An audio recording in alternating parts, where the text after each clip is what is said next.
Hello everyone, कैसे हो सभी लोग and welcome back to the another video. तो भाई आज हम लोग हाजिर हैं आप लोगों के सामने हेरिडिटी एंड एवोल्यूशन और मेंडेलियन जेनेटिक्स चैप्टर के साथ में। जनाब ये चैप्टर बच्चों को आज तक बहुत ज्यादा डराता रहा है, तो आज इस चैप्टर को पढ़ाई मजा स्टाइल में खत्म करेंगे, इसको बिल्कुल जान से मारेंगे। और जनाब ये वीडियो आप पूरी जरूर देखिएगा, क्योंकि अगर ये चैप्टर से अच्छे अच्छे क्वेश्चन आपके एग्जाम में उठ गए ना तो ये चैप्टर आपको उठा देगा। तो उसी बात पे आज की इस धमाकेदार वीडियो को चालू करते हैं। Are you ready? Let's Try to play it, but you're never gonna beat me. Look the other way, what I'm doing ain't easy. Bloody hands stained from the people who deceive me. Muddy hands break through the chains, go free. तो भैया chapter चालू करते ही हमारे सामने दो word आते हैं, heredity और एवोल्यूशन से तो अब हमारा कोई ताल्लुक है नहीं, वो खत्म, टाटा बाय बाय गया, अब हमें उससे कोई वास्ता नहीं रखना है।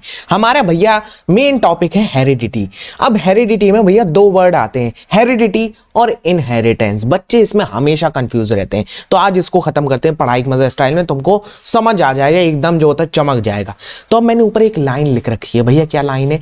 Heredity is the transmission of trait from parent two of spring by the process of inheritance. भैया ये लाइन आपसे क्या कह रही है? अगर तुम इस लाइन का मतलब नहीं समझे तो आओ समझाएं उसको रामलाल।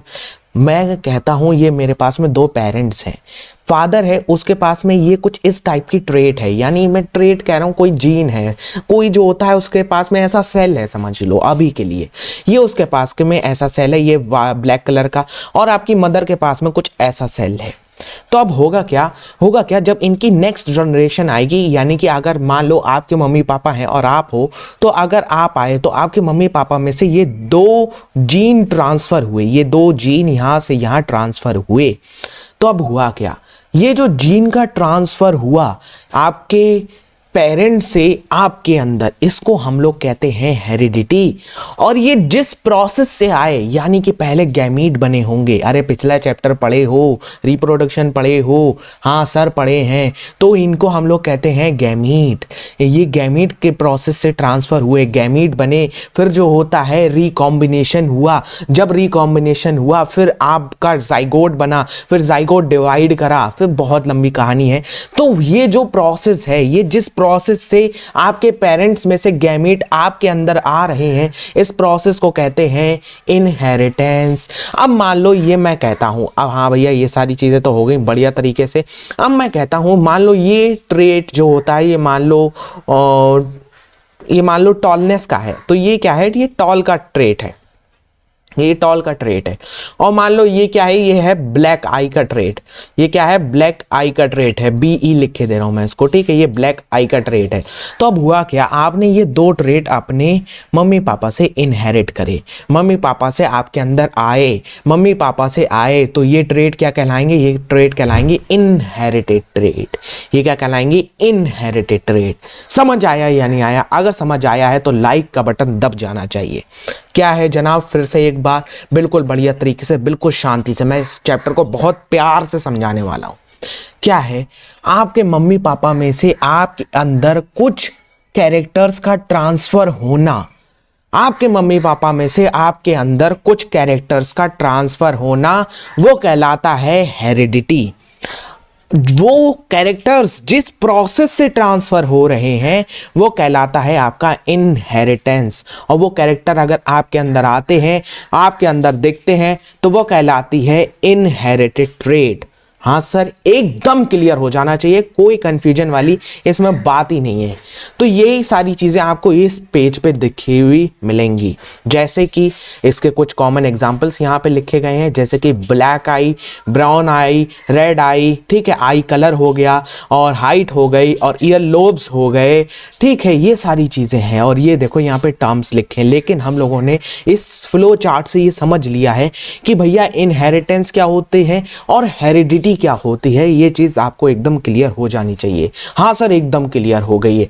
और ये जो प्रोसेस है, इसको हम जिस पढ़ाई में पढ़ते हैं, इसकी जो हम स्टडी करते हैं, उसको हम लोग सर जी क्या कहते हैं? उसको हम लोग कहते हैं जेनेटिक्स।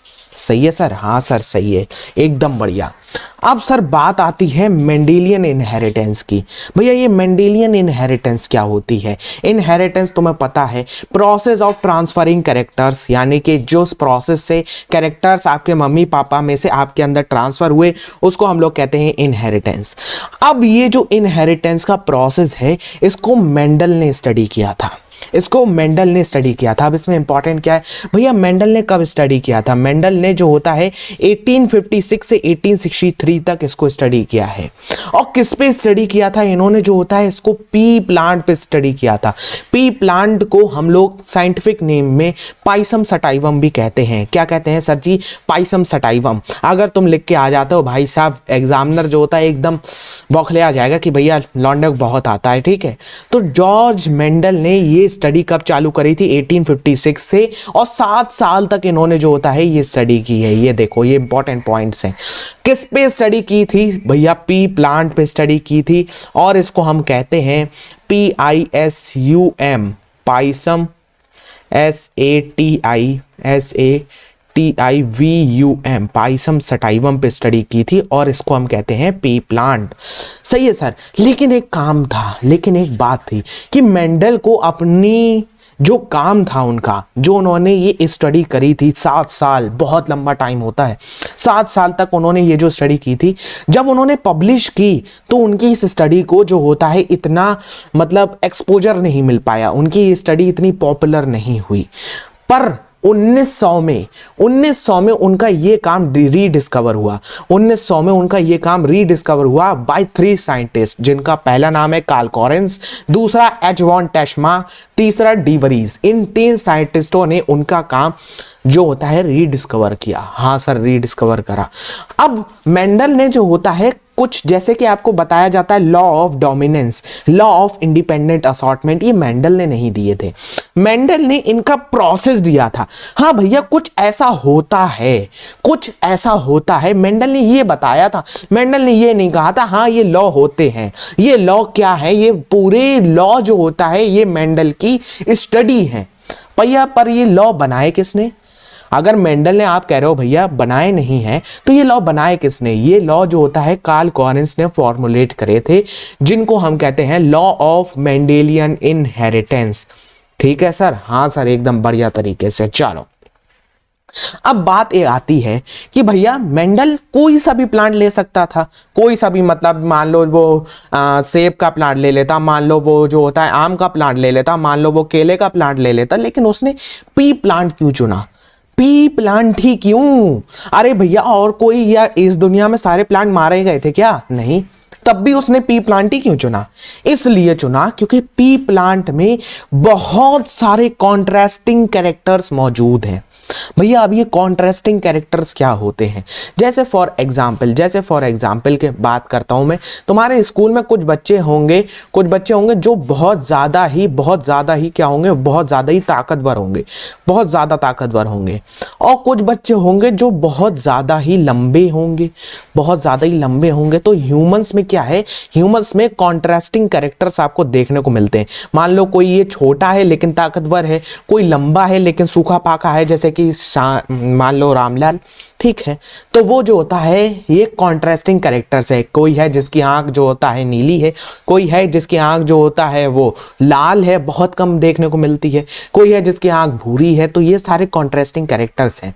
और प्लांट में, पी प्लांट के पास में बहुत सारे कॉन्ट्रास्टिंग कैरेक्टर्स है, जैसे कि उसकी हाइट, उसका फ्लावर का कलर, उसकी सीड का कलर और सीड का शेप, ये सारे कॉन्ट्रास्टिंग कैरेक्टर से। और भी बहुत सारे हैं, तुमको अभी नहीं पढ़ने हैं, जैसे कि पॉट शेप और जो होता है पॉट का कलर, पॉट की पोजीशन, ये तुम्हें अभी नहीं पढ़ना है, ये 12th में पढ़ना है जाके।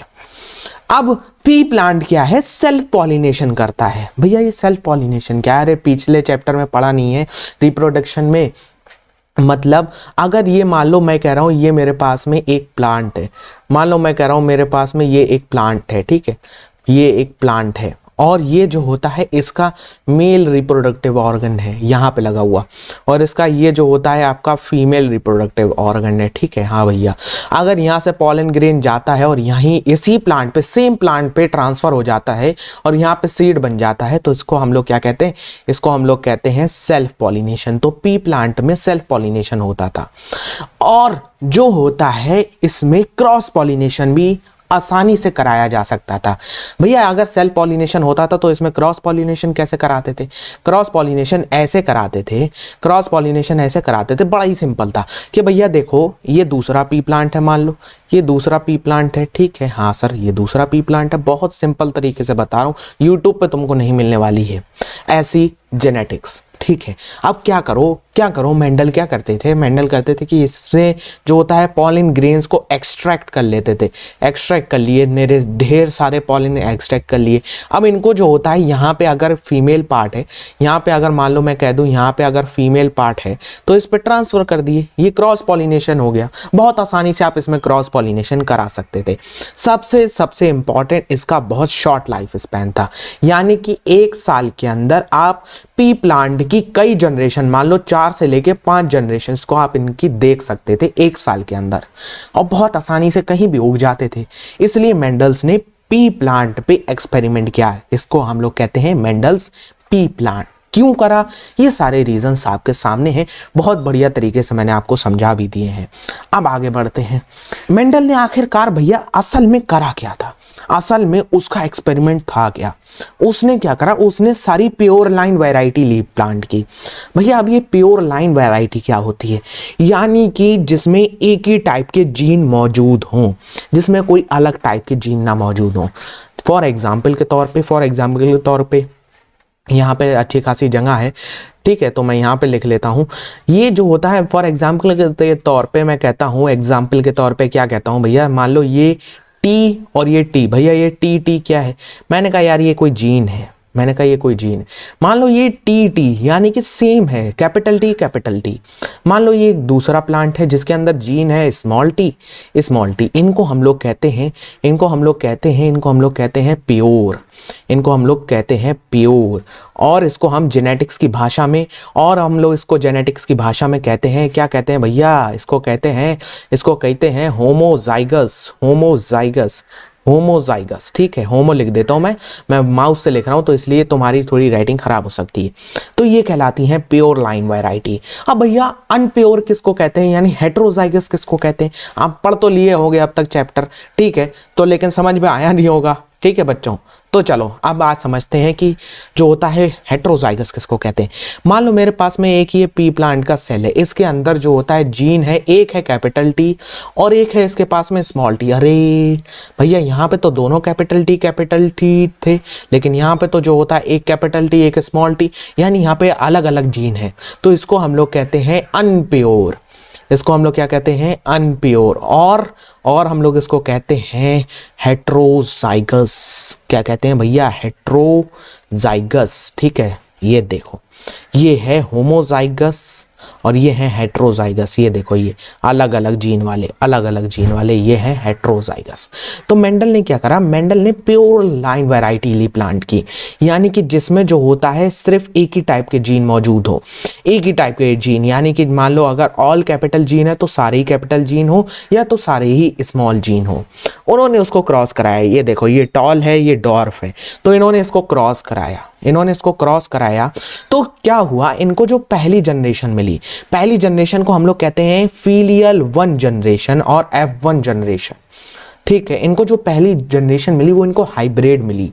हाइब्रिड कैसे कि इन्होंने कहा अरे भैया अब तुम इस टाइम समझ रहे हो ये टी करके, लेकिन मेंडल के टाइम ये टी कुछ नहीं था। मेंडल ने इसको कहा था फैक्टर्स। मेंडल ने क्या कहा था इसको, मेंडल ने कहा था फैक्टर। मेंडल को कैसे भैया पता चला कि जो होता है ये प्योर लाइन वैरायटी है या अनप्योर? मेंडल ने ये कहा यार, मेंडल ने कहा कुछ तो ऐसा होता है जो होता होता है एक जनरेशन से दूसरी जनरेशन में ट्रांसफर होता है भैया, वो क्या होता है, वो होते हैं, मेंडल ने उनको नाम दिया था फैक्टर्स। ठीक है, कुछ तो ऐसे फैक्टर्स होते हैं जो एक जनरेशन से दूसरी जनरेशन में ट्रांसफर होते हैं। बाद में कार्ल कॉरेंस ने उनको जो होता है पूरा एक लॉ के फॉर्म में लेके आए आपके सामने। तो आज आप पढ़ रहे हो टीटी, ठीक है, तो ये मत समझना कि मेंडल के ही टाइम था ये, नहीं, ये बाद में आया है, समझो। अब जो होता है मेंडल ने ये प्योर लाइन पेरेंट्स को क्रॉस कराया। जब इनको आपस में क्रॉस कराया तो इनको पहली जनरेशन हाइब्रिड मिल गई। हाइब्रिड में सारे टॉल आए। हाइब्रिड में देख लो भैया, फॉर एग्जाम्पल के तौर पे आपको यहाँ पे एग्जाम्पल दे रही है एनसीईआरटी कि मेंडल ने टॉल और डॉर्फ को पहले उसमें क्रॉस कराया, तो उनको जो जनरेशन मिली, ये कौन सी जनरेशन है भैया, ये है आपकी F1 जनरेशन। F1 जनरेशन में सारे प्लांट उनको टॉल मिले, सारे के सारे टॉल मिले, यानी टॉल थे लेकिन हाइब्रिड थे। लेकिन क्या थे भैया, लेकिन हाइब्रिड थे, हाँ सर हाइब्रिड थे। ओके चलो, तो उनको पहली जनरेशन में सारे जो होता है उनको प्लांट टॉल मिल गए। अब उन्होंने इनकी सेल्फिंग करा दी। अब भैया सेल्फिंग क्या होती है, तो देखो ये पहला प्लांट है, ठीक है, ये पहला प्लांट है, ये दूसरा प्लांट है, मान लो ये दूसरा प्लांट है। अब ये दोनों एक ही जनरेशन के हैं, यानी F1 जनरेशन के हैं, यानी इनके पेरेंट्स सेम हैं। तो फिर क्या करा मेंडल ने करा इसमें से पॉलन निकाले और यहाँ पे ट्रांसफर कर दिए। तो ये कहलाती है, क्या कहलाती है भैया, ये कहलाती है आपकी सेल्फिंग। समझ आया, हाँ सर समझ आया। अब जब मेंडल ने इनकी सेल्फिंग कराई तो इनको F2 हाइब्रिड तो मिली, लेकिन क्या हुआ, उसमें 3 टॉल आए और एक डॉर्फ आ गया। यार मेंडल को बड़ा अजीब लगा। मेंडल ने कहा ये कैसे हुआ, ये ड्वार्फ कैसे आ गया, अरे भैया ये ड्वार्फ कैसे आया, मेंडल ने ये सोचा। तो मेंडल ने एक बात नोटिस करी, क्या भैया, कि अगर मैं प्योर लाइन वैरायटी के पेरेंट्स को क्रॉस कराता हूं तो F1 जनरेशन में मुझे 100% का रेशियो मिलता है और F2 जनरेशन में वही रेशियो 75:25 का हो जाता है। ठीक है, यानी कि 75% टॉल, 25% डॉर्फ। ठीक है, तो अब मेंडल ने क्या कंक्लूजन निकाला, उस पे चलते हैं। मेंडल ने क्या कहा, मेंडल ने कहा कि देखो क्या देखो भैया, हम पहली जनरेशन में, यहाँ देखना, यहाँ मैं लेजर पॉइंटर निकालता हूँ, यहाँ तो मैं दिखाना, ये देखो, हमने जब पेरेंट्स को क्रॉस कराया था तो उसमें से एक पेरेंट छोटा था, एक पेरेंट ड्वार्फ था। हाँ सर, एक पेरेंट ड्वार्फ था। तो मेंडल ने कहा देखो ये जो ड्वार्फ कैरेक्टर था, ये जो प्लांट का ड्वार्फ कैरेक्टर था कि ये प्लांट छोटा है हाइट में, ये पहली जनरेशन यानी F1 जनरेशन में नहीं दिखा। क्यों नहीं दिखा, ये कैरेक्टर अगर नहीं दिखा इसका मतलब ये नहीं था क्या, नहीं सर था। ये जो होता है हाइड हो गया था F1 जनरेशन में, F1 जनरेशन में ये शो नहीं हुआ और बाद में जाके जब इसका फिर से क्रॉस कराया गया तो F2 जनरेशन में ये कैरेक्टर फिर से सामने आ गया, फिर से हमें एक प्लांट डॉर्फ मिला। तो मेंडल ने ये कंक्लूजन निकाला कि जो डॉर्फ ट्रेट है वो भी कैरी हुई थी, लेकिन F1 जनरेशन में ये देखो, ये इस टाइप का क्रॉस है, ठीक है, ये देखो, ये F1 जनरेशन में वो हिडन हो गई थी, F1 जनरेशन में वो हाइड हो गई थी। क्या हो गई थी, डॉर्फ वाली जो ट्रेट थी वो F1 जनरेशन में नहीं शो हुई। लेकिन जब जो होता है हमने इनकी फिर से सेल्फिंग कराई, जब हमने F1 जनरेशन की सेल्फिंग कराई तो वो ट्रेड फिर से हमारे सामने आ गई, F2 जनरेशन में वो ट्रेड फिर से शो हो गई। तो मेंडल का ये कहना था कि जो भी चीज है, उस टाइम मेंडल को नहीं पता था कि क्रोमोसोम ट्रांसफर होते हैं, उस टाइम मेंडल को पता था कि फैक्टर ट्रांसफर होते हैं। तो मेंडल ने कहा यार जो भी चीज है वो ट्रांसफर होती है और डिस्क्रीट यूनिट में ट्रांसफर होती है, यानी कि पूरी की पूरी ट्रांसफर होती है और वो या तो हाइड हो जाती है या तो शो करती है अपने आप को।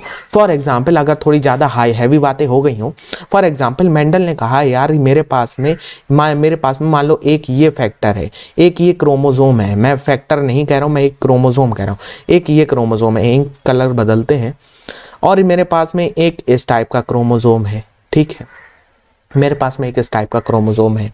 और अब जो होता है ये क्रोमोसोम अगर दूसरी जनरेशन में जाता है तो होगा क्या, तो भैया होगा ये कि या तो ये वाला मैं कह रहा हूँ स्मॉल टी क्रोमोसोम है, ये वाला क्या है, स्मॉल टी क्रोमोसोम है।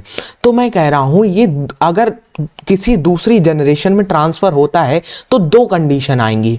पहली कंडीशन क्या है, ये वाला जो क्रोमोसोम है स्मॉल टी वाला क्रोमोसोम अपने आप को शो करेगा, ठीक है। और दूसरी कंडीशन क्या आएगी, अगर ये कैपिटल टी वाला क्रोमोसोम या तो अपने आप को हाइड कर लेगा, ठीक है, हाइड कर लेगा। तो मेंडल ने कहा अगर ये अपने आप को हाइड कर रहा है इसका मतलब क्या ये प्रेजेंट नहीं है? हाँ सर ये प्रेजेंट है, देख लो साफ साफ, ये देखो ये यहाँ पे ये प्रेजेंट है। हाँ सर बिल्कुल प्रेजेंट है। ओके, तो मेंडल का यही कहना था कि जो भी चीज ट्रांसफर होती है वो या तो अपने आप को शो कर लेती है या तो अपने आप को हाइड कर लेती है। समझ आ गया? हाँ सर ये समझ आ गया। तो यहीं से निकल के आया कॉन्सेप्ट डोमिनेंट और रिसेसिव ट्रेट का। अब मैं जो होता है पीछे फिर से चलता हूं। क्या सर, क्या अगर ये अपने आप को शो करती है, अगर ये अपने आप को शो कर लेती है, पहली बात तो थोड़ा स्वच्छता अभियान पे ध्यान देते हैं, इन सबको साफ करते हैं। अगर ये अपने आप को शो करती है, यानी मान लो ये वाली ट्रेट जो होता है ये स्मॉल टी की ट्रेट है, अगर ये अपने आप को शो करती है तो ये कहलाएगी डोमिनेंट ट्रेट, ठीक है। ओके, ये कहलाएगी डोमिनेंट ट्रेट। अगर ये अपने आप को हाइड कर लेती है तो ये क्या कहलाएगी, ये कहलाएगी रिसेसिव ट्रेट। अब भैया कोई ट्रेट डोमिनेंट और कोई ट्रेट रिसेसिव क्यों होती है, क्यों, किस लिए, ये कोई टीचर नहीं बताएगा यार, इसलिए कह रहा हूं लाइक मारो वीडियो को। और जो होता है अगर नए आ रहे हो तो अभी के अभी सब्सक्राइब कर लो भैया, ऐसी पढ़ाई तुमको नहीं मिलने वाली कहीं। भैया कोई भी ट्रेट डोमिनेंट रिसेसिव क्यों, किस लिए होती है? इसलिए होती है कि अगर वो प्रोटीन फॉर्मेशन में मदद ना करे तो उसको हम कहते हैं रिसेसिव ट्रेट। भैया ये प्रोटीन फॉर्मेशन से क्या होता है, अबे अगर तुम्हारी लंबाई ज्यादा है तो मतलब तुम्हारे अंदर लंबाई वाला प्रोटीन बन रहा है, अगर तुम्हारी लंबाई कम है इसका मतलब तुम्हारे अंदर वो प्रोटीन नहीं बना। तो अगर तुम्हारे अंदर वो प्रोटीन बन गया यानी कि तुम्हारी जो ट्रेट है उसने अपने आप को एक्सप्रेस करा, यानी कि वो ट्रेट डोमिनेंट हो गई। उसने प्रोटीन बना दिया, तुम लंबे हो गए, तुम 7.5 फीट के हो गए। अगर उसने प्रोटीन नहीं बनाया, मालूम दिया, तुम 1 फीट के ही रह गए। तो ये होती हैं डोमिनेंट ट्रेट और रिसेसिव ट्रेट। समझ आ गया होगा एकदम बढ़िया तरीके से।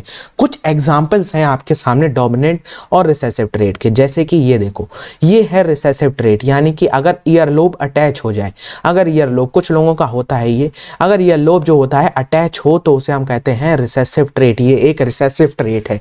अगर ये प्रोटीन नहीं बनती है, अगर ईयरलोब वाली प्रोटीन नहीं बनती है तो ऐसा होता है भैया, कैसा होता है, ईयरलोब अटैच हो जाता है। अब समझ आया प्रोटीन फॉर्मेशन? हाँ सर एकदम समझ में आ गया कि अगर इसकी प्रोटीन ना बने कि ईयरलोब को ऐसे करके अलग कर देना है तो ये अटैच हो जाएगा, इसको हम कहते हैं रिसेसिव ट्रेट। अगर इसकी प्रोटीन बन गई तो ये अलग हो जाएगा, फ्री ईयरलोब कहते हैं इसको।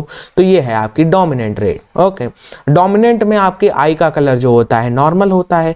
अगर ये इसकी कलर की प्रोटीन ना बने तो आई का कलर ब्लू हो सकता है, तो इसको हम लोग कहते हैं रिसेसिव ट्रेट। ठीक है सर, फ्री ईयरलोब्स, ये सारे पॉइंट आपके हो गए।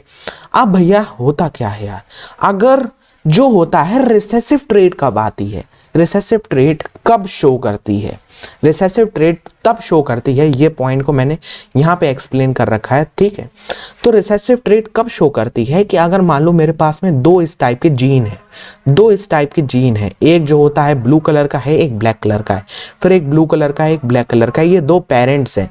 ठीक है, ये दो पेरेंट्स हैं। तो होगा क्या यार, अगर तुम्हें रिसेसिव प्लांट चाहिए, यानी तुम्हें अगर ड्वार्फ चाहिए है, तो अगर ड्वार्फ तभी बनेगा जब इन दोनों पेरेंट्स में से कोई एक टाइप की ट्रेट आए, यानी कि प्योर ट्रेट आए। प्योर ट्रेट होनी चाहिए। कभी भी हाइब्रिड में जो होता है आपको रिसेसिव ट्रेट नहीं मिलेगी, कभी जिंदगी में हाइब्रिड में तुमको रिसेसिव ट्रेट नहीं मिलेगी। भैया ये हाइब्रिड किसको कह रहे हो? अरे मेरे मुन्ना, अरे रामलाल, इसको हम लोग हाइब्रिड कहते हैं, अभी ऊपर सिखाया है, और इसको हम लोग प्योर कहते हैं। तो हमेशा तुमको जो होता है रिसेसिव ट्रेट हमेशा तुमको प्योर में मिलेगी, कभी हाइब्रिड में नहीं मिल सकती। ये देखो, हमेशा अगर तुम्हारा प्योर है तभी तुमको रिसेसिव ट्रेट मिलने के चांस हैं, नहीं तो नहीं है। समझ आया नहीं आया? हाँ सर बिल्कुल समझ में आ गया। तो ये स्लाइड होती हुई आपकी कंप्लीट। आहा हा सर जी, क्रोमोसोम नंबर ड्यूरिंग रिप्रोडक्शन ये क्या है? इसमें भी काफी सारे बच्चे कंफ्यूज रहते हैं, भैया ये 23 पेयर 46 क्रोमोसोम क्या है, क्या चक्कर है? पढ़ाई के मजा स्टाइल में इसको खत्म करते हैं। देखो तुम्हारी जो बॉडी है वो डिप्लॉयड है। भैया ये डिप्लॉयड क्या है, मतलब समझ नहीं आया। यानी कि तुम्हारे एक सेल के अंदर तुम्हारे क्या है, एक सेल के अंदर आपके पास में 46 क्रोमोसोम है। एक सेल के अंदर 46 क्रोमोसोम्स है। क्रोमोसोम्स यानी ये कुछ डीएनए के पार्ट समझ लो अभी के लिए, अगली साल तुमको अच्छी तरीके से समझ में आएगा। तो यानी कि एक सेल के अंदर आपके 46 क्रोमोसोम है, यानी 46 डीएनए है। अब भैया ये 23 पेयर क्या है, मतलब ये जो होता है इस टाइप का होता है, इस टाइप के ऐसे ये एक क्रोमोसोम कहलाता है। ये क्या कहलाता है? ये कहलाता है 1 क्रोमोसोम। ये क्या कहलाता है? ये कहलाता है भैया 1 क्रोमोसोम। ठीक है, हाँ सर ये ठीक है। तो ये 1 क्रोमोसोम है। अच्छा तुमको हैप्लॉइड डिप्लॉइड का पूरा एकदम फंडा ही क्लियर करते हैं। भैया कैसे करते हैं फंडा क्लियर? इसको रुको, तुम्हारा पूरा हैप्लॉइड डिप्लॉइड का फंडा ही क्लियर करते हैं, एकदम बढ़िया वाला तुम्हारा फंडा क्लियर करते हैं हैप्लॉइड डिप्लॉइड का, एकदम बढ़िया तरीके से। आज के बाद तुमको हैप्लॉइड डिप्लॉइड में ही कंफ्यूजन नहीं होगा, नहीं तो फिर जिंदगी भर दुखी रहोगे कि उस दिन हैप्लॉइड डिप्लॉइड समझ लेते। सुनो जरा ध्यान से। अरे यार कहाँ से शुरू हो जाता है? हाँ तो ये सब हो गया, ये भी हो गया। ओके हैप्लॉइड डिप्लॉइड पे चलते हैं। हाँ ये रहा हैप्लॉइड डिप्लॉइड। तो चलो अब हैप्लॉइड और डिप्लॉइड पे चलते हैं सर जी। हैप्लॉइड डिप्लॉइड हम किसको कहेंगे, एकदम सफेद स्लाइड पे समझाते हैं एकदम मस्त तरीके से। आपका ये ह्यूमन का सेल है, कहाँ गया भैया? हाँ तो मान लो ये ह्यूमन का एक सेल है, इसके अंदर क्रोमोसोम है। ये अगर डिप्लॉइड है तो क्रोमोसोम कुछ इस तरीके का दिखेगा। कैसा दिखेगा भैया? क्रोमोसोम कुछ इस तरीके का दिखेगा, ऐसा।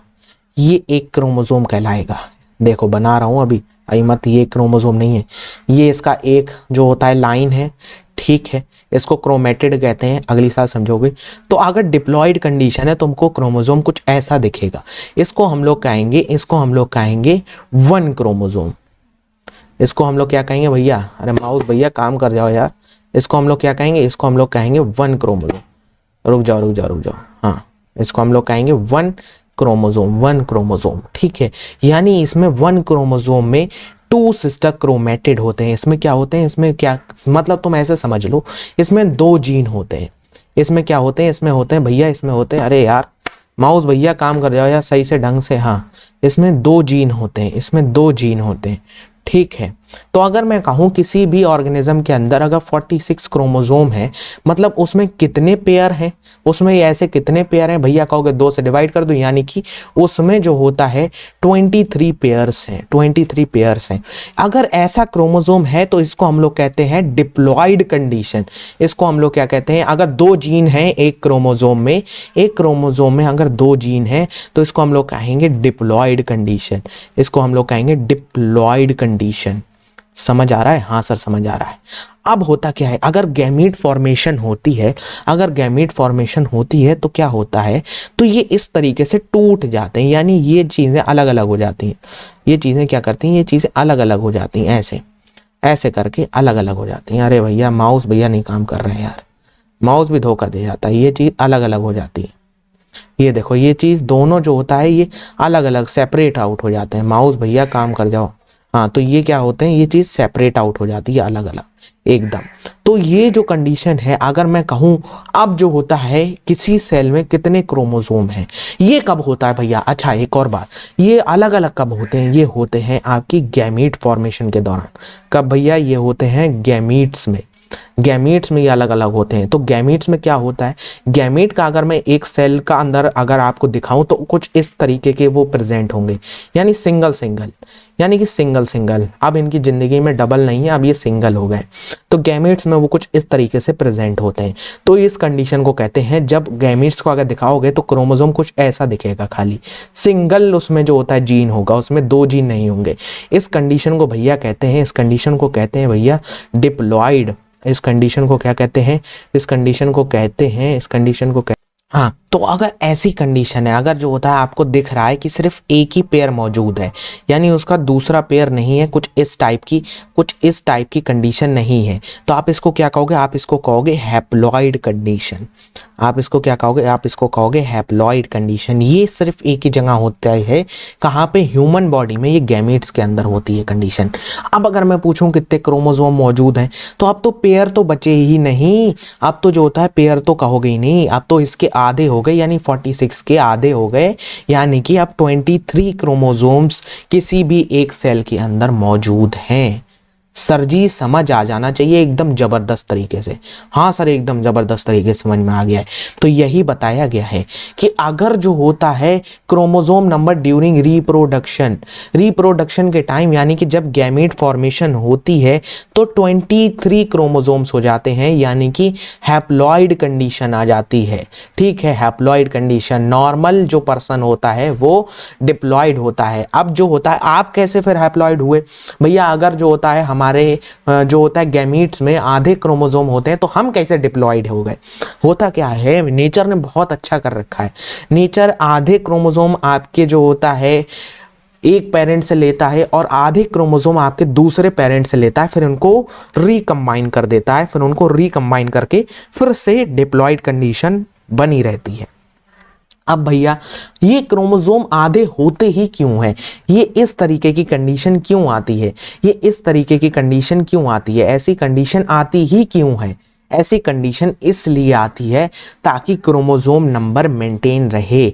अगर ये कंडीशन नहीं आएगी तो होगा क्या, क्रोमोसोम नंबर बढ़ता चला जाएगा, बढ़ता चला जाएगा, बढ़ता चला जाएगा, और एक टाइम ऐसा आएगा कि इंसान का, यानी कि जो ह्यूमन सेल है, यानी कि जो ह्यूमन सेल है, अबे कहाँ गया, हाँ, यानी कि जो ह्यूमन सेल है वो इसको झेल ही नहीं पाएगा और ह्यूमन सेल जो होता है वो बस्ट आउट हो जाएगा, यानी धमाके से फट जाएगा।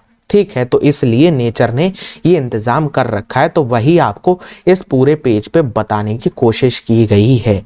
ठीक है, इसको हम लोग हैप्लॉइड कंडीशन कहते हैं, इसको हम लोग डिप्लॉइड कंडीशन कहते हैं, जो नॉर्मल होती है। आधे जो होता है आपके स्पर्म क्रोमोसोम लाता है, आधे क्रोमोसोम आपके एग में होते हैं, तो फिर जो होता है एक डिप्लॉइड ऑर्गेनिज्म बन जाता है। अब भैया ऑटोसोम्स क्या होते हैं और क्रोमोसोम क्या होते हैं, सेक्स क्रोमोसोम, इसमें भी काफ़ी सारे लोग कंफ्यूज रहते हैं, तो इसको भी ख़त्म करें। हाँ, इसका तुम लोग स्क्रीनशॉट ले लो अगर तुमको ये समझने के लिए चाहिए है, नहीं तो फिर इसको हम समाप्त कर रहे हैं, ये आपको नोट्स में नहीं मिलेगा, और ये नोट्स आपको प्रीमियर के बाद इन दी डिस्क्रिप्शन मिल जाएंगे। ठीक है, इनको जाकर डाउनलोड कर सकते हो। चलो, तो अब भैया ये ऑटोसोम्स क्या होते हैं और सेक्स क्रोमोसोम क्या होते हैं। भैया देखो, आपकी बॉडी में कई सारी चीज़ें हैं। फॉर मान लो मेरे पास में ये एक रामलाल की बॉडी है। हाँ sir ji, Ramlal OP in the comments. ठीक है, ये रामलाल की बॉडी है। इसकी जो होता है आंखें भी हैं। हाँ सर, आंखें भी हैं। इसका एक जो होता है बढ़िया समूह भी है, इसके हाथ भी हैं, इसके जो होता है पैर भी हैं। हाँ सर, पैर भी हैं। तो जो होता है, होता क्या है, अब हर चीज़ के लिए एक क्रोमोसोम मौजूद है। तो हमारी बॉडी के अंदर क्या होते हैं, हमारी बॉडी के अंदर 44 जो होता है ऑटोसोम्स होते हैं। 44 हमारे बॉडी के अंदर ऑटोसोम होते हैं और 2 हमारे सेक्स क्रोमोसोम होते हैं। यानी कि ये जो होता है आपके मिली सेक्स डिटरमाइनिंग क्रोमोसोम्स होते हैं। यानी अगर सेम आ गया, अगर होमोजाइगस बन गया, तो यानी रामलाल फिर जो होता है लड़की बन जाएगा, यानी कि गर्ल चाइल्ड होगा फिर वो। ठीक है, अगर जो होता है अनकॉमन जीन आए, यानी एक्स और यहाँ पे वाई आ गया, तो जो होता है 100% कि रामलाल जो होता है वो रामलाल ही रहेगा, यानी लड़का ही रहेगा। ठीक है, तो ये जो होता है ऑटोजोम्स का क्या काम होता है, ये अदर कैरेक्टर्स के लिए होते हैं, यानी इसकी आंख कैसी होगी, इसके हाथ कैसे होंगे, इसकी जो होता है पैर कैसे होंगे, इसकी जो होता है बालों का कलर क्या होगा। फिलहाल रामलाल हमारा अभी गंजा है, लेकिन कोई बात नहीं, खेती उगा लेगा। ठीक है, तो इसके बालों का कलर कैसा होगा, ये सारी चीज़ें ऑटोजोम्स डिटरमाइन करते हैं। और सेक्स क्रोमोजोम मेनली आपका सेक्स डिटरमाइनिंग क्रोमोजोम्स होते हैं। ठीक है, ये सारी चीज़ें आपको समझ आ जानी चाहिए। ओके, तो यानी कि जो होता है ड्यूरिंग रिप्रोडक्शन दी स्पर्म गिव्स 23 क्रोमोजोम्स, यानी कि +1 सेक्स क्रोमोजोम आता है आपके स्पर्म में से, और जो होता है एक सेक्स क्रोमोजोम आता है आपके एग में से। यानी कि अगर जो लोग कहते हैं कि जो होता है अगर लड़का हुआ लड़की हुई, ये बाप पे अम्मा पे डिपेंड करता है, आपकी मदर पे डिपेंड करता है, तो गलत है, दोनों पे डिपेंड करता है, बराबर डिपेंड करता है। ठीक है, चलो ये चीज़ हो गई आपकी हैप्लॉइड डिप्लॉइड, आपको समझ में आ गया कि यानी कि अगर ये वाली कंडीशन है, भैया रामलाल हिंदी कमेंट्स बताओ, ये वाली कंडीशन है तो क्या होगा, कौन सी कंडीशन सर जी, अगर क्रोमोसोम कुछ ऐसे दिख रहा है तो कौन सी कंडीशन है, अरे सर अभी बताई थी, जो डिप्लॉइड कंडीशन है।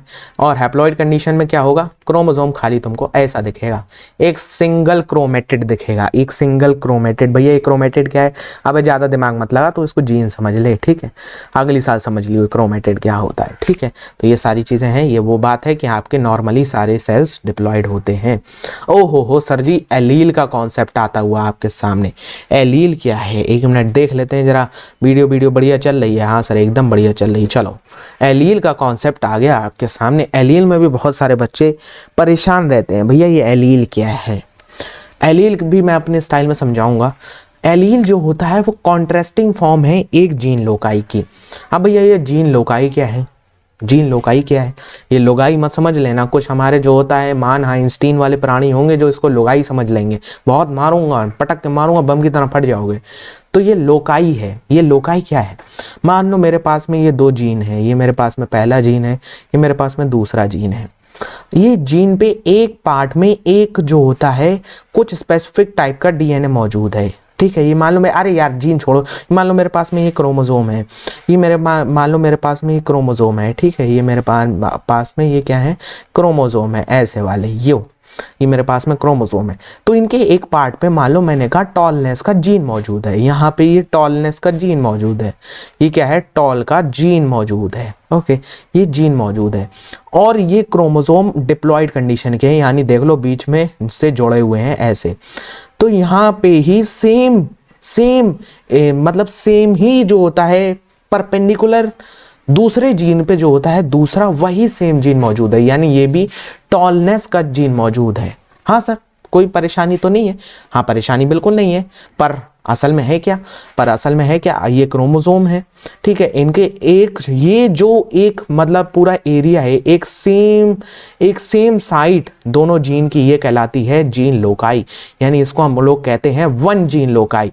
ऐसी ही कई जीन लोकाई मौजूद होती हैं एक क्रोमोसोम के ऊपर, ऐसे कई जीन लोकाई मौजूद होती हैं। हाँ सर बिल्कुल समझ में आ गया, जीन लोकाई, लोगाई नहीं है लोकाई है। ठीक है, फिर से लोगाई नहीं लोकाई है। ओके, तो ये है एक जीन लोकाई। अब इस पे दो टाइप के क्रोमोसोम मौजूद हैं, इसमें दो टाइप के क्रोमोसोम मौजूद हैं। ठीक है, कैसे दो टाइप के सर जी क्रोमोसोम मौजूद हैं, यानी कि इसमें ये आप ही ने तो अभी कहा इसमें ये टॉलनेस का जीन मौजूद है। हाँ सर, लेकिन अगर तुम ध्यान से देख रहे हो ये कैपिटल टी है। अरे सर मतलब अगर ये किसी प्लांट में गया तो उसको टॉल बना देगा, और ये क्या है, ये सर जी स्मॉल टी है, यानी अगर ये किसी प्लांट में गया तो उसको डॉर्फ बना देगा, उसको क्या कर देगा, उसको डॉर्फ बना देगा। तो यानी कि अगर ये एक जीन लोकाई पे दो जीन मौजूद हैं पर ये दोनों अलग अलग हैं, यानी कि मान लो ये भी एक जीन है, हाँ सर ये भी एक जीन है, ये भी एक जीन है, लेकिन जो होता है ये अलग अलग कॉन्ट्रास्ट कर रहे हैं, यानी कि ये हैं तो स्पेसिफिक टाइप के, यानी ये कोड तो टॉलनेस के लिए करेंगे कि हाँ प्लांट टॉल होगा या प्लांट कैसा होगा, टॉल के ही हैं ये जीन, लेकिन दो अलग अलग फॉर्म है, दो अलग अलग फॉर्म है। यानी कि एक जो होता है अगर किसी प्लांट के अंदर गया, अगर ये वाला जीन किसी प्लांट के अंदर गया तो उसको क्या करेगा, उसको टॉल बना देगा, अगर ये वाला जीन किसी प्लांट के अंदर गया उसको डॉर्फ बना देगा। तो ये क्या कहलाएंगी, ये क्या कहलाएंगी, ये कहलाएंगी alleles of one character. Alleles of one character, यानी कि alleles are the contrasting form of one gene loci, यानी कि अगर ये जीन है इस पे दो अलग अलग टाइप की कैरेक्टर की एलील मौजूद है, यानी कि एक अगर किसी प्लांट में जाएगी तो उसको टॉल बना देगी, अगर एक किसी प्लांट में जाएगी तो उसको डॉर्फ बना देगी, इसको हम लोग कहेंगे एलील।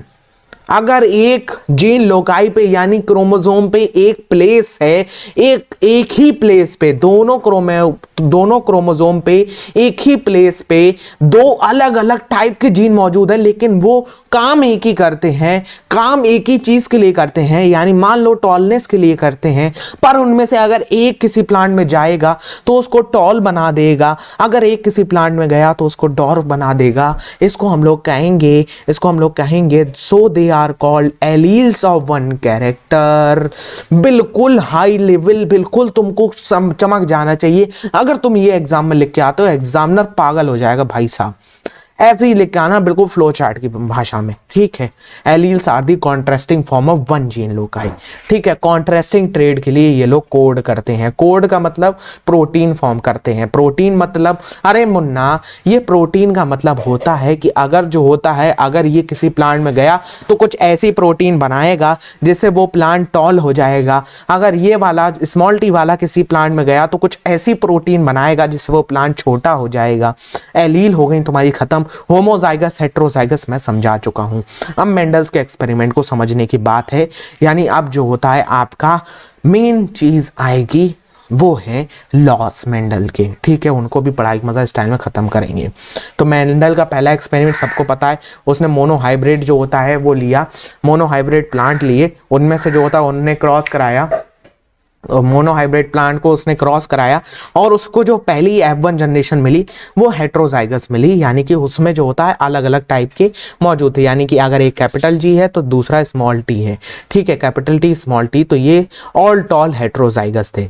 अब उसने उसी को सेल पॉलिनेट करा दिया, फिर उसमें जो होता है उसको होमोजाइगस टॉल भी मिल गया और उसको जो होता है होमोजाइगस डॉर्फ भी मिल गया, ठीक है सर। तो अब इसको समझते हैं बहुत बढ़िया तरीके से। तो ये मेंडल का पहला एक्सपेरिमेंट था।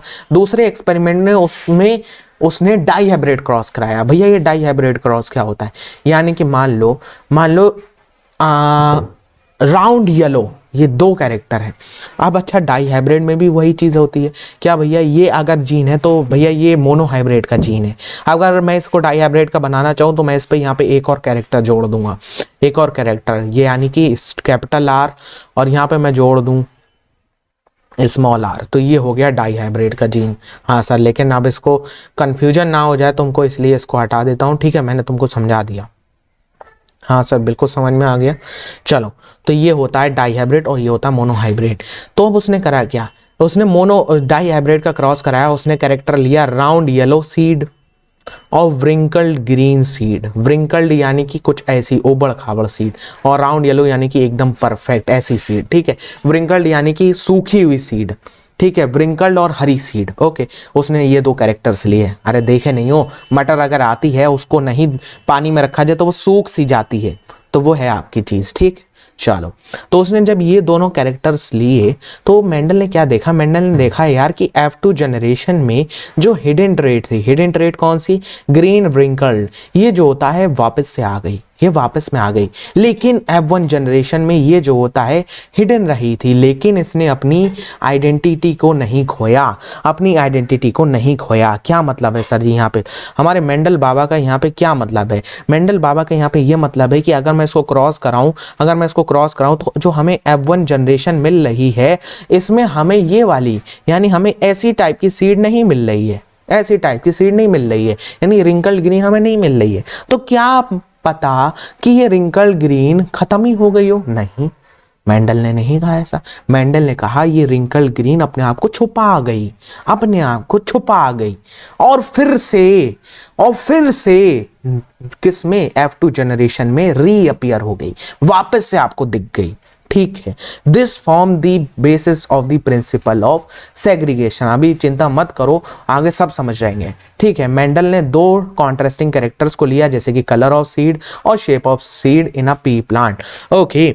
Colour and shape of the seed were the independent of each other. Oh my God, यहाँ पे एक और लॉ आ गया, law of independent assortment, independent assortment, ये लॉ आया। चलो मेंडल ने क्या ऑब्जर्व करा, मेंडल ने ऑब्जर्व करा, मैं अभी समझा रहा हूं, मैं अभी दोनों लॉ को समझा रहा हूं बहुत बढ़िया तरीके से।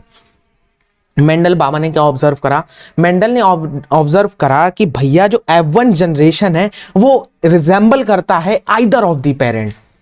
मतलब भैया आइदर ऑफ द पेरेंट का क्या मतलब है, यानी कि जो F1 जनरेशन है, फर्स्ट जनरेशन है, वो किसी एक पेरेंट से मिलता जुलता होगा, यानी वो दोनों को नहीं शो करेगा। यानी कि मान लो अगर तुम्हारे पेरेंट में एक पेरेंट टॉल है, एक पेरेंट डॉर्फ है, एक पेरेंट लंबा है, एक पेरेंट छोटा है, तो तुम्हारी जो फर्स्ट जनरेशन है, यानी तुम्हारी अगर पहली जनरेशन आई तो वो किसी एक को ही रिजेंबल करेगी। मान लो तुम्हारी पहली जनरेशन में 2 बच्चे हुए, वो दोनों किसी एक को ही रिजेंबल करेंगे, यानी या तो वो लंबे होंगे या तो वो छोटे होंगे। तो ये मेंडल का कहना था। ठीक है, अब अगर तुम्हारे जैसे तुम्हारी मम्मी छोटी है, यानी कि तुम्हारी मम्मी की हाइट कम है, तो तुम्हारी जो मम्मी की हाइट वाला जीन है वो F2 जनरेशन में रिजेंबल होगा, F2 जनरेशन में वो रीअपियर करेगा। यानी अगर तुम्हारे भी कोई बच्चे होंगे, ठीक है, अगर मान लो आपकी मम्मी छोटी है, आपकी मम्मी की हाइट कम है, आपके पापा की हाइट लंबी है, अगर आपकी हाइट लंबी है तो आपके जो बच्चे होंगे उनमें से कोई एक की हाइट कम होगी, यानी कि आपकी मम्मी का ट्रेट जाके आपके बच्चों में फिर से रीअपियर करेगा। ये मेंडल का दूसरी ऑब्जर्वेशन थी, ये मेंडल की दूसरी ऑब्जर्वेशन थी।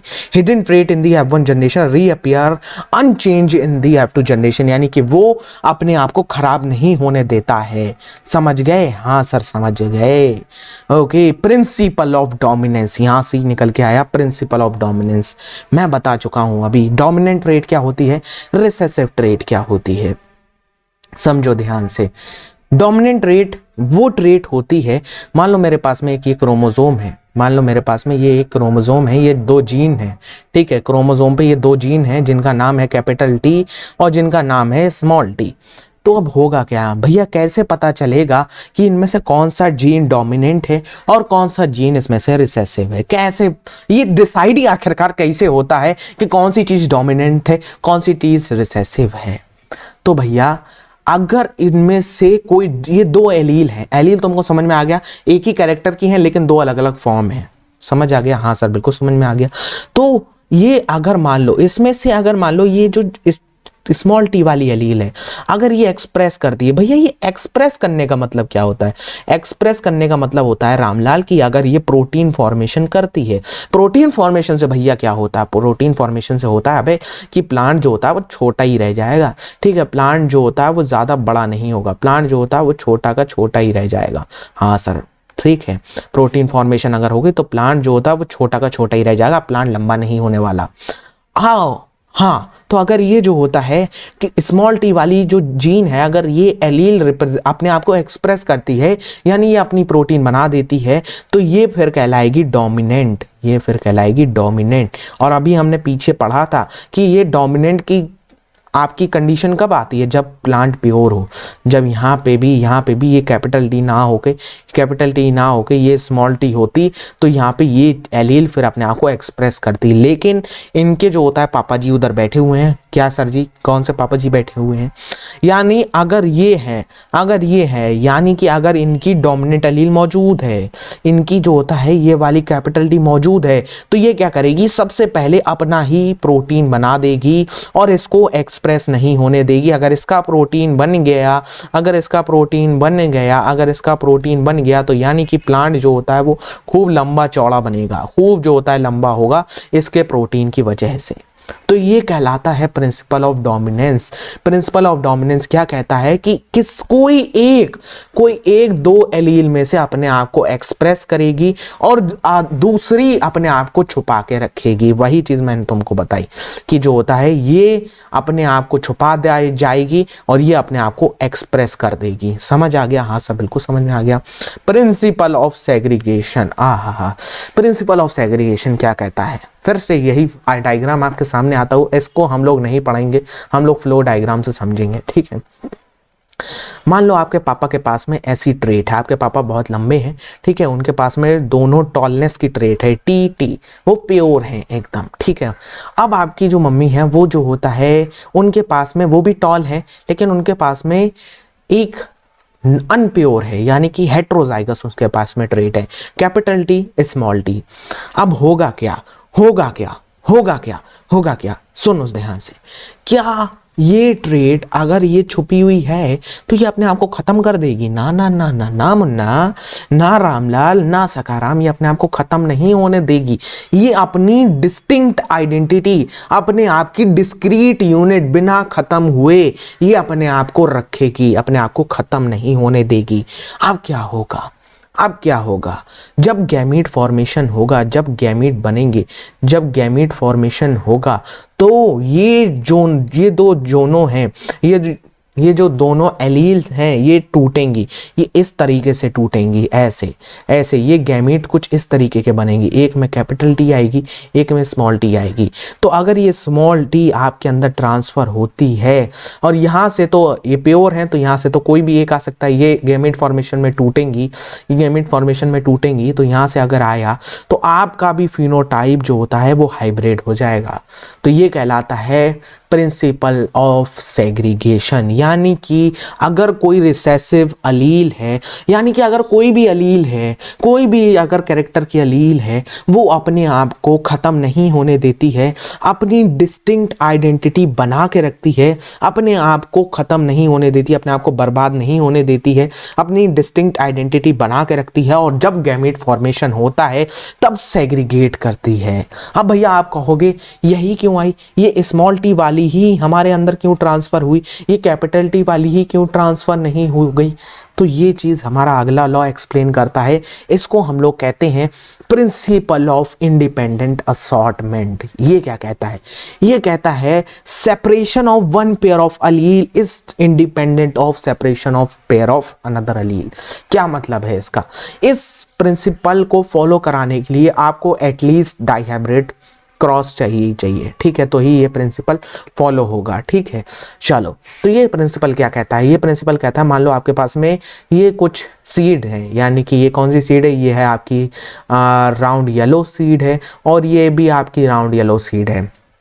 अब अगर इनकी मैं गैमीट बनाता हूँ तो मैं कहता हूँ यार कि मैं कहता हूँ कि ये दोनों भी तो ये दोनों अलग होंगी। अलग कैसे होंगे सर जी? ये वाली अलग होगी, ये टी अलग हो जाएगी, ये आर अलग हो जाएगा, ठीक है, और ये भी अलग होंगी, ये टी अलग होंगी, ये आर अलग होगा, ठीक है। तो अब ये प्रिंसिपल ऑफ इंडिपेंडेंट असॉर्टमेंट क्या कहता है? प्रिंसिपल ऑफ इंडिपेंडेंट असॉर्टमेंट क्या कहता है? ये कहता है कि किसी भी एक पेयर ऑफ एलील का सेपरेशन, यानी कि इनके गैमीट भैया कैसे बनेंगे, इनके गैमीट कुछ ऐसे बनेंगे। देख लो, पहले थोड़ा सा यहाँ पे जो होता है सफाई अभियान चलाते हैं। इनके गैमीट भैया कैसे बनेंगे? इनके गैमीट बनेंगे, इनके गैमीट में ऐसे होंगी, ऐसे, ये अलग हो गई, ये अलग हो गई, ये अलग हो गई, ये अलग हो गई, ये अलग हुई, ये अलग हुई, ये अलग हुई, ये अलग हुई। तो ये क्या कहता है? ये कहता है कि अगर ये दोनों पेयर सेपरेट कर रहे हैं, ये अलील अगर ये कैपिटल टी की अलील सेपरेट कर रही है तो इसमें से कैपिटल आर और स्मॉल आर में से कोई सी भी एक आ सकती है। ये इंडिपेंडेंट होती हैं एक दूसरे के सेपरेशन से, यानी कि ये कैपिटल आर स्मॉल आर कैसे सेपरेट होगी? ये कैपिटल टी के सेपरेशन पे डिपेंड नहीं करता है। ये दोनों का सेपरेशन अपने अपने हिसाब से होगा, ये दोनों का सेपरेशन एक दूसरे पे डिपेंड नहीं करता है। ये कहता है आपका प्रिंसिपल ऑफ इंडिपेंडेंट असॉर्टमेंट, ठीक है। यानी कि separation of one pair of allele is independent of separation of another allele, यानी कि यहाँ से जो होता है कैपिटल टी स्मॉल आर भी आ सकता है, यहाँ से capital T small T capital R आ सकता है, तो आपका फिनोटाइप आपको ऐसे मिल जाएगा। हाँ सर, एकदम बढ़िया तरीके से, हाँ सर एकदम बढ़िया तरीके से समझ में आ गया। एक्सप्रेशन ऑफ ट्रेट कुछ नहीं है, जीन्स जो होता है आपकी एक्सप्रेशन ऑफ ट्रेट्स को कंट्रोल करते हैं। यानी ये आपका जीन है, ये देखो डिप्लॉयड कंडीशन का जीन है, हाँ सर ये तो याद ही हो गया होगा, ठीक है। तो ये सारी चीज़ें हैं, ये आपकी एक्सप्रेशन मैंने बहुत अच्छी तरीके से समझा दिया है। लास्ट टॉपिक आपके सामने आता हुआ जिसको हम लोग कहते हैं सेक्स डिटर्मिनेशन। ये क्या कहता है कि अगर आपके पास में सेम सेक्स होंगे, यानी कि अगर ऐसे वाले अगर जीन आ गए XX आ गया तो आपकी जो होता है फीमेल चाइल्ड बनेगा। अगर जो होता है अनप्योर यानी कि हेट्रोजाइगस अगर कॉम्बिनेशन बन गया तो जो होता है आपका चाइल्ड मेल चाइल्ड बनेगा। तो यहाँ पे हम वही दिखा रखा है कि अगर स्पर्म भी X ले आए और ओवा भी अगर X में ही हो तो जो होता है चाइल्ड हमेशा फीमेल, ओवा हमेशा X लाता है, ये याद रखना, ओवा में हमेशा X क्रोमोसोम ही होता है। स्पर्म जो होता है वो 2 टाइप के क्रोमोसोम लाता है। अगर स्पर्म में X है तो यानी कि फीमेल चाइल्ड, अगर स्पर्म में Y है तो यानी कि मेल चाइल्ड। तो यहाँ पे जनाब चैप्टर होता है आपका समाज।